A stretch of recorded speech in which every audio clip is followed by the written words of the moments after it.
Hi, everyone, and welcome to I'm a Fan. I'm your host, Kim Eberly, and the producer of the show. And today, I'm so happy to have in our studio artist and owner of Parlor Tricks Prints, Keri Sheheen. Hi, Keri. Hello.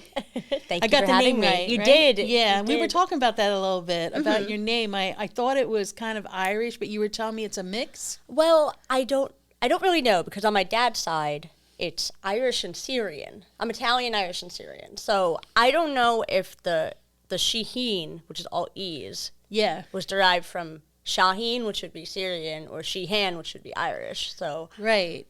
it's just all E's. So somewhere along the way, people just threw a bunch of E's in there, and now I don't really know. Yeah. But Maybe yeah. maybe you'll figure it out someday. Someday, right? yeah. Someday, yeah. Gotta do that ancestry. So I want to start with your background and where it all began. I know you received a BFA in printmaking from SUNY in 2003, New Paltz, Yes, right? New Paltz. Right. And then I was reading your bio and I got thrown off a little bit because it said that you studied in the College of Limerick. Yes, University of Limerick. Which- it was a 3-week program. It's in Ireland, though. I'm like, Yes. how did you end up in Ireland?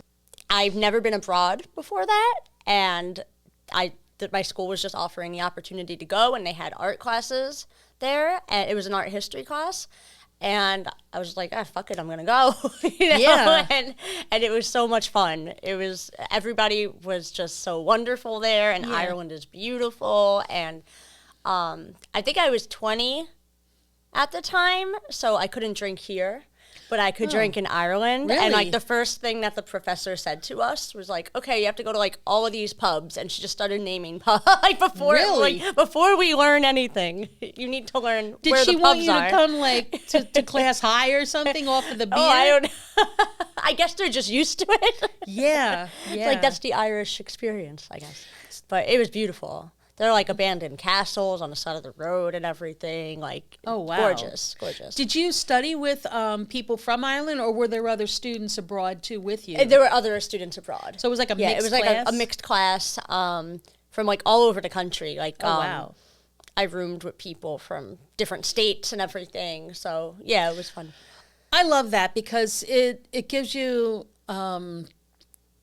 you're not closed in like to any one thing. It opens you up to the world and Oh, definitely. it really teaches you a lot on how other people live. And I think everybody should travel. Yeah. And get out of the country. I think that's Oh, yeah. the most important thing because you see how other people live. I realize mean, how lucky you are, right? Yeah, in certain regard, and then you just kind of see like, well, maybe this works better than what we have Well, at that home. too. Too. It's like, it's very eye opening. Like, I didn't study abroad. I was just in Vietnam for like a month and a half. Oh, wow. And that was such a cool experience. That is another beautiful country. What parts of Vietnam were you in? Do you know? I stayed in Saigon, Yeah. mostly, and then we went up to Hanoi to visit, and then we did Cambodia and Thailand a little Oh, my bit. So like God. we were kind of going around Yeah. everywhere, but it's just like it was I guess one of the first times where I felt like the odd one. Like I don't know the language. Yeah, you know of what I course. mean? Yeah. You stick out like a sore thumb, and you have to, go about your day like that. And I think everybody should have that experience. Why did you decide to go to Vietnam? Did you just had another opportunity? Well, or? yeah, my ex-boyfriend now, he had an opportunity to go teach there at an American slash Vietnamese okay. school. Nice. So he got the job over there, and then I went to go visit him, and then we separated. After that, because he had that job over there, I was like, well, what am I going to do in Vietnam? Yeah. But it was such a cool opportunity, and Yeah. I'm glad I went, and it was a lot of fun. So. Yeah, that's great. Yeah. Wow, Vietnam, that's really cool. Yeah. So, you've exhibited a lot of your work in galleries throughout Staten Island, like the Alice Austin House, the Snug Harbor Fence Show, Which is this Saturday. right? And the new it's coming. Fence show is this Saturday. Oh, this Saturday. Yeah, the Okay, 71st. Okay, so that's great. And then the Newhouse Center, even Trenton Punk Rock. The Trenton Punk Rock Flea Market. And most recently, Maker Park, which I went to see Hamlet just this last weekend, which is an amazing, amazing play. Everybody should go see it. I'm not a Shakespearean person, but it's really good to have that experience. And I'm looking and I'm like, wait a minute, that set design, isn't that Keri's work? And lo and behold, you were on the playbill. Yes. So tell us about that experience. Oh, it was a lot of fun. Frank Williams, who's the director, he contacted me, and my color scheme is basically black, red, yellow. And he was like, that's the color scheme of this, and there's skulls in it, so I thought of you. And it was just a great opportunity. I haven't painted in a while. Yeah. I've done like a few murals and stuff, but is it different doing a big mural as opposed to like a 8x10? Yes, I find it. First of all, I don't consider myself I've painted. I don't consider myself a painter by any means. I don't connect with it in that way, I guess. But I'm a like I will pinpoint like tiny little things. Yeah. Whereas in a mural, especially for a play, it's going to be seen from far away. So there are like lots of moments where I was like getting stuck in like little spots, and I was like, wait, this is a play. Like I have to think of it in a different way. You have to think of it from distance. You know what I mean? Yeah. So, but I mean, the set that they built there, the stage and everything is awesome. Yeah. Really cool. How long did it take you to do that? A few days. Yeah. Maybe like 4 days or so. And did he give you did you draw like the set design and go home and then figure out what you were going to do and then go back and... Right, yeah, so everything was already built Yeah. up there. So I, took a picture of it blank. It was like blank at the time. And then I did my little sketches for Frank to get his approval, like made changes or whatever. And then, I got a laser cutter. So I was very excited because if you look at the top of the archways, there's skulls that kind of go over the archway. It's like larger than the archway, and I needed it to be bigger than the archway. Like it visually needed to happen. Yeah. And I was very excited. I was like, oh, I get to use my laser for I'm gonna this. have to look and at then, my like, pictures. The sconces. There's like sconces on the wall that I cut out with the laser. There were pictures too, photos on the wall too. Yes. Yeah, those are frames I found in my basement. And then I just painted on the set itself and then just popped the frame over it. So it looks like it's a framed picture. Oh, they actually look like a real picture. I mean, Good. I thought they were actually. Okay, no, that's a I secret just that painted came out. it. Yeah. Yeah. Secret paintings on the wall. But I did. I loved everything about the play, and I loved everything about the set. It was really well done. Awesome. Yeah, I haven't seen the play yet. I'm gonna go Saturday after the French show. Yeah. So I'm excited. So you work with silkscreen prints on paper and wood, T-shirts, totes. Some of your pieces really stick out to me. I've actually purchased one. But I noticed you have a house in a lot of your prints. Mm-hmm. Like a cat or a dragon, or even hands would be like circumferencing. Is that the right word? Like holding the house, basically.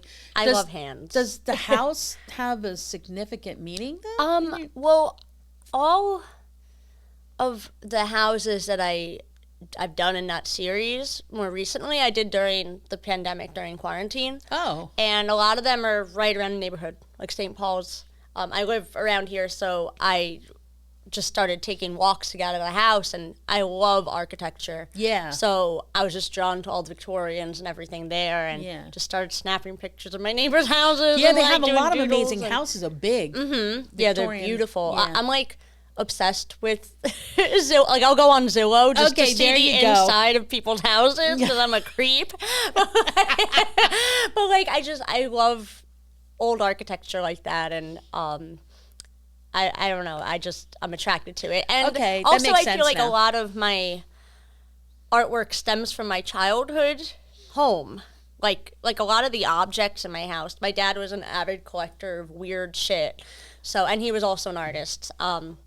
So, like, I grew up in a house that just had, like, horror movie posters and weird artwork and skulls and taxidermy, and that was the decoration in the house I grew up with. So whenever people are like, oh, why do you draw, like, skulls and mice? And I'm like, oh, that's my childhood. And they look at me like I have 7 heads. And I'm like, but it really was. That's what lived with. So as a child and you had your school friends visit your house, did you ever have to explain any of that? yeah, I think some of them were really Like, freaked out. yeah, I would be, I think. But like also like when I went to elementary school, I went to PS 26 in Travis.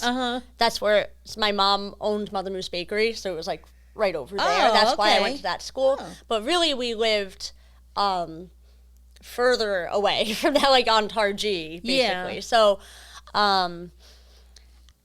Yeah, I feel like I didn't really have it at that house at the time. I didn't even have people come over often, but when they did, I Yeah. could see they were like looking at me Yeah. like, "What the fuck?"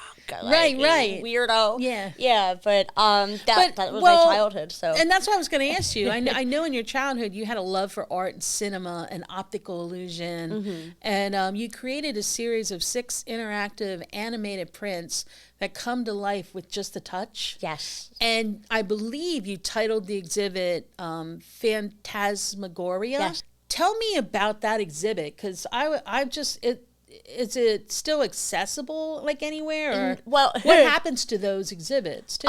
so that was my thesis for Bachelor of Fine Arts that I Okay. received in New Oh, Paltz. wow, okay. So to get a BFA, you had to make a thesis project, and then Yeah. it was on display at the Dorsky Museum, which is on the New Paltz campus.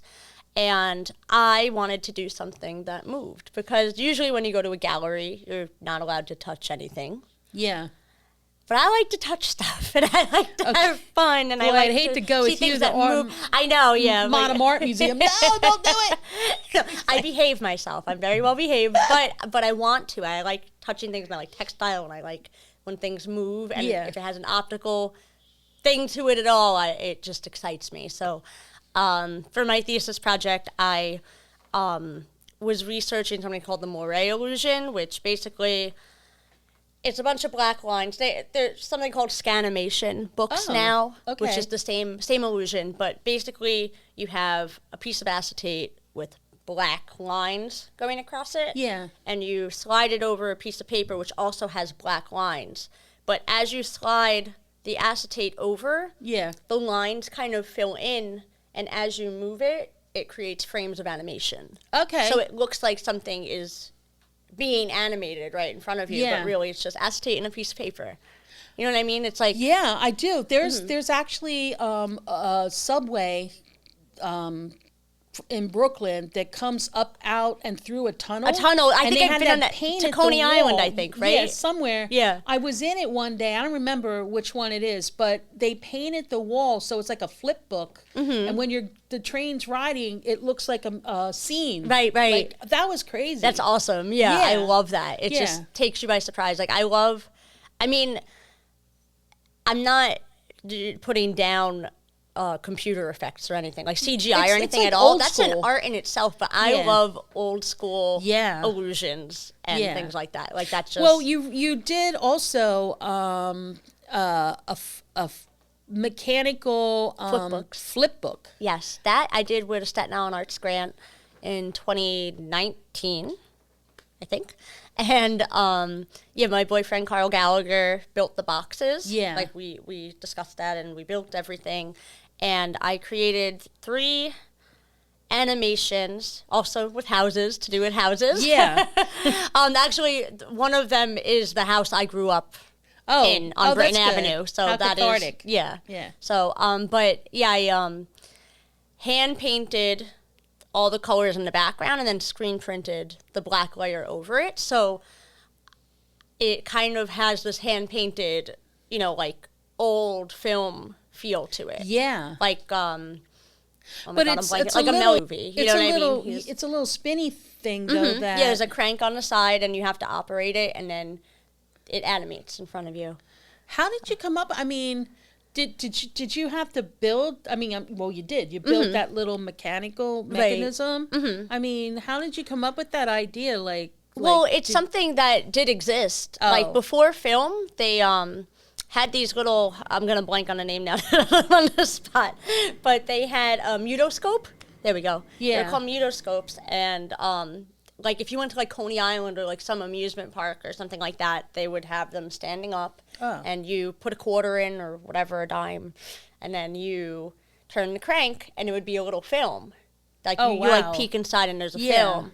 So it was something, it was just entertainment at the time before we had movie theaters and like things like that. So that's just one of my favorite periods in history. Yeah. Is like the early age of cinema, because they started to play around with like photography and drawings and try to make them move in a different way and like make them come to life. So I'd love to see one of those. Do you still have them?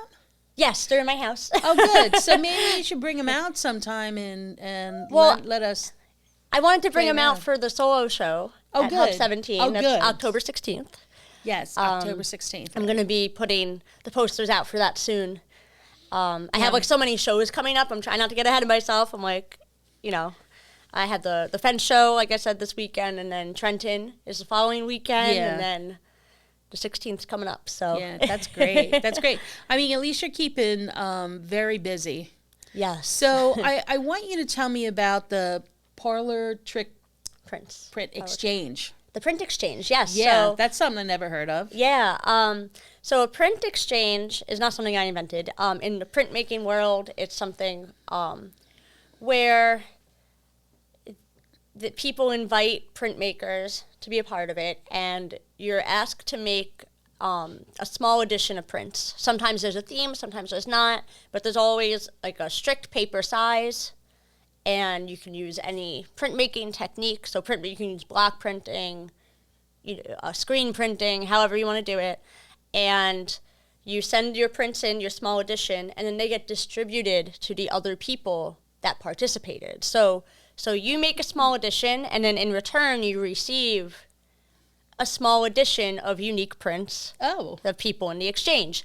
So I always thought that was a really cool idea, and especially like during COVID and everything, like people couldn't share experiences the same way. So I just thought it would be a fun way to get printmakers together to it's awesome. Use the mail. And mail is fun. I like getting mail. So like everything was snail mailed, right? Yeah. Wow. Yeah. So it's all, you receive it in the mail, and then you have a Did you know who you were receiving?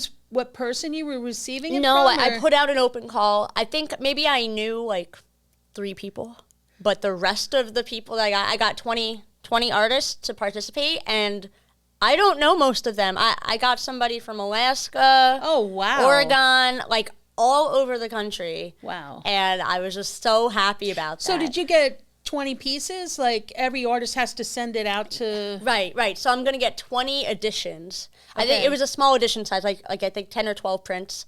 So I received all of them. And then once I receive everybody's prints, I'm going to distribute all of them out, so they each get a packet of 10 unique prints. Yeah. Oh my God. You know what I mean? That's so amazing. So you give art, you receive art. Yeah. And you make new friends. And now I made new printmaker friends. So that's really that's a really good idea. And I did that through Staten Island Arts grant too. Yeah. So thank you for the grant, Staten Island Arts. You're also doing another grant project, which is stop motion. Yes. Yeah. Also with Carl. He's doing the music for it, and then I will be doing the animation for it. And I don't want to give too much away. Okay. Because I haven't posted anything about that. Right. We're I got still, you. But it is such a long process, stop motion. Like, I've done animations before, but this is going to be, like, the first, like, I'm going to build puppets and animate them. Like, so that's motion. Like one arm at a time. Like if you want them to move, you move it a little bit, and then you move it a little bit again. Move it a little bit, take a picture. Move it a little bit, take a picture. Oh my God. Yeah. So it's gonna be a minute to 2 minutes, which doesn't seem like a long time, but in animation world, it's a long fucking time. Yeah. So I guess that goes to show why they have so many credits at the end of Disney movies and stuff. Oh yeah. Like they go on for like a half hour. Right. Yeah. Wow. The amount of artists and frames that it goes into an animation is incredible. I'm excited to see that one. I really am, because I know, like, I can't imagine the amount of work that would go into that, but like I know, like, it's a lot. It's a lot of work. Yeah. So I'm thankful for the grant to help with that process a little bit, and I'm going to be building the sets myself and everything. So is it going to be like a miniature, like a miniature kind of? Yeah, like a miniature set. That's pretty clever. After filming, the plan is, I mean, depending on COVID restrictions and stuff, I wanted to have a premiere. Yeah. Where I'll bring in all the sets and all the puppets. People can watch the film. People can see it behind the scenes, how it was made. There's a big market for that in the music world. Oh, yeah? I recently had a friend, a musician friend of mine, Mary Jennings. She released her new CD, The Land of Giants. Mm-hmm. And, one song was called The Land of Giants, which she made a video out of. And it's all of that animation, like the puppets and stuff. It's really amazing. And, like, if you hook up with somebody like that, you can be commissioned to do, there's like a world in itself of musicians doing that kind of thing. Yeah, that's how it started. Like, Carl and I were talking about, like, this is our first go at it, so we really need to see how much time it does take. Yeah. But we wanted to do, like, a series. Like, maybe if we did another animation after this, we would have another musician come in and do a different story. So, like, we could collaborate with other musicians in a different way. Yeah. And then collaborate with artists in a different way and make a movie out of it. I love that. I just love that idea. I really do. So most recently, I actually recruited you for one of my projects, the Lizzie Borden Shop, and you've been doing some amazing artwork for that. Thank you. Thank you so much. I have to say that, like, the artists that for some reason I kind of knew would fit into the shop are just extraordinary, and it's a good crew. Yeah, it is, and I'm just really happy. Thank you. I couldn't be happier for that. Oh, it was a lot of fun. Yeah, it so still is. so tell me what's in the future. What's in the make for you? Like, what do you plan? What are your plans? So right now, this is the first year. So I've been selling my prints at fairs and stuff for a while. Yeah, but I was also working a full-time job at the time. So I would come home from my full-time, I would do my art stuff. And it was burning me out. And after the pandemic, I was like, you know what? Screw this. I'm going to do it full-time, so I'm doing it full-time. Good. So I have a lot of projects lined up. Trying to, manage that work-life balance at this point. Yeah. But I'm trying to grow Parlor Trick Prints. My ultimate goal for that, and my ultimate goal for it, was to make cool things that you can put in your house that move. I want to make, like, vintage-inspired toys. I want to make posters that move. I want to have little trinkets that you can put on, like, your coffee table, and it's just like a conversation piece. So that has always been my goal, but I had never had the means to really fulfill that. Yeah. So that's the plan for Parlor Trick Prints, is to be like a vintage-inspired illusion. But that's amazing, and not I don't know any artists that are doing that, like the movable type things, little things you can have in your house. Right, like movable but affordable. It's really important to me to keep my work affordable because I think it should be accessible to everybody. I'm not really. I feel like my artwork fits more into, like, a fair, because, like, I like to go thrifting. I like to go, like, to flea markets and stuff. And I think the idea of going to a market and you don't know what you're going to find, it's, like, exciting. You know what I mean? Whereas in a gallery, and I like going to galleries too, don't get me wrong, but it's a different, it's pristine, it's clean, it's, it's on the wall, and rightfully so, a lot of the things are a lot of money because they're one of a kind and they absolutely deserve to be. Yeah. But I was always attracted to printmaking and things like that because it could stay affordable. You can make multiples of them. You could share it more widely with people than a one-off. Yeah, and you're staying with the time, too, because I recently saw a print you're doing with the moth. Oh, the spotted lanternfly. Is it the killer moth, or what is that? It's the spotted lanternfly, and they're very, very invasive and harmful to the environment. Do we have them here on Staten Island? Yes. Oh, they're like, I haven't seen any in Stapleton, but if you go to Empire Outlets, they're all over. The first time I saw one was actually in Trenton at the punk rock flea market, and I believe they started here. Well, they're from Asia, and I think the story is that there was a shipment sent to Pennsylvania. Oh, and no. in the shipment, it spread. And, like, they have a short lifespan, but they spread really quick and they're just, like, fast. So, like, if you see the eggs, you have to kill, like, they're telling you to kill on the spot. If you see them, kill them on the spot because all the crops are getting fucked and destroyed. Yeah, it's like they're so pretty though. They look pretty. They are. They're very pretty. That's so. There's an irony in that. Yeah. But you got to kill them on the spot. But it's so weird. Like all these bugs are coming from Asia. I mean, there was like a killer hornet. Oh, yeah, right. That was at the beginning of the pandemic. I was like, oh, now you're going to throw killer bugs at us. Well, they still have killer hornet, though, is out west in Oregon or something now. Oh, do they? Yeah, they found them, and they're in the U.S. They are. Shit. But it's, yeah, exactly. It's like, I'm going to stay over here. Just, like, run. I've never even been stung by a bee, so I don't even know. I stepped on a honeybee one time and it stung me. It wasn't so bad, but I felt bad for the bee. Right. Like, and then in the meantime, you're like, oh shit, kind. like you're stung. Yeah. But I'm deathly afraid of like wasps and hornets because they're just scary. They're assholes. And they like sting. Yeah, like a bee doesn't really want to bother you, but like a yellow jacket doesn't give a fuck. No. Like, and bumblebees are really cute because bumblebees don't have stingers. They bite. Yeah. Oh, that's cute. But my dad used to hold the like literally catch the bumblebees on his hand and stuff. Aww. I'm like, no. But I saw that moth. I'm like, what's up with that? Yeah, no, they're everywhere. Like when I went to last weekend, I sold at the Westerly Folk Festival. I'm so glad that's back because that's like one of my favorite festivals. Yeah. But everybody who walked, I sold out. I sold out of them because apparently they're all over Westerly. And they're like, oh my God, they're eating my plants. They're eating this. Like, we can't sit in the yard without them bopping into us. Like, they're kind of like, I guess they're stupid and they just fly into anything. So, yeah, it was a hit. But that's great. Like, and that's your creativeness. You can tap into that. And like, I always think when you're selling merchandise, it's sort of like a crapshoot because you don't know what like people are going to like.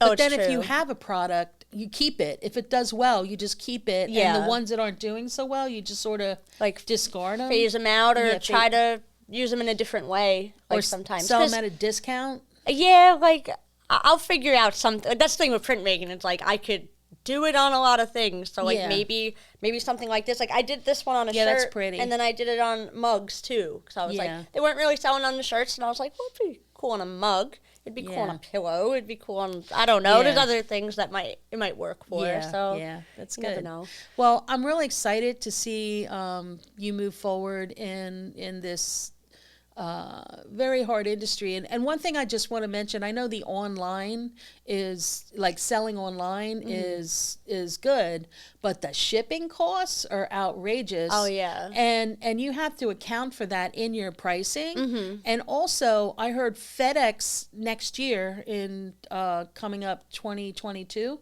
is raising their shipping rate 6%.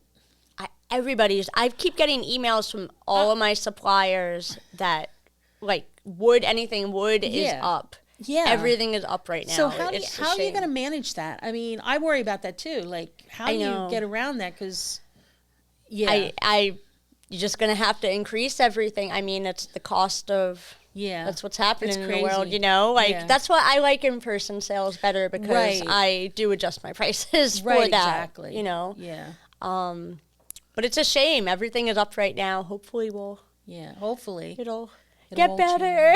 Yeah. Well, I'm looking forward to more Lizzie Borden stuff and like more of your fabulous projects you're coming up with. I'm excited. Thank you. And thanks for coming on the show. Of course. Thank you for having me. Oh, appreciate it. And I just want you to know, I'm a fan. Oh, thank you. I'm a fan too. Oh, stop. And I read your book. Oh, very informative. I love that. Thank you. That I appreciate. Because not many people would, sit. It's hard to sit and read a book. Oh, I find it. I mean, it's hard to find the time. Except for avid love reading. But yes, it's very hard to find the time. Yeah. But I love true crime stuff. So good. Good. Yeah, I saw your book, picked it up, and it was very good. Thank you. All right. Until next time, we'll see you then. Thanks a lot.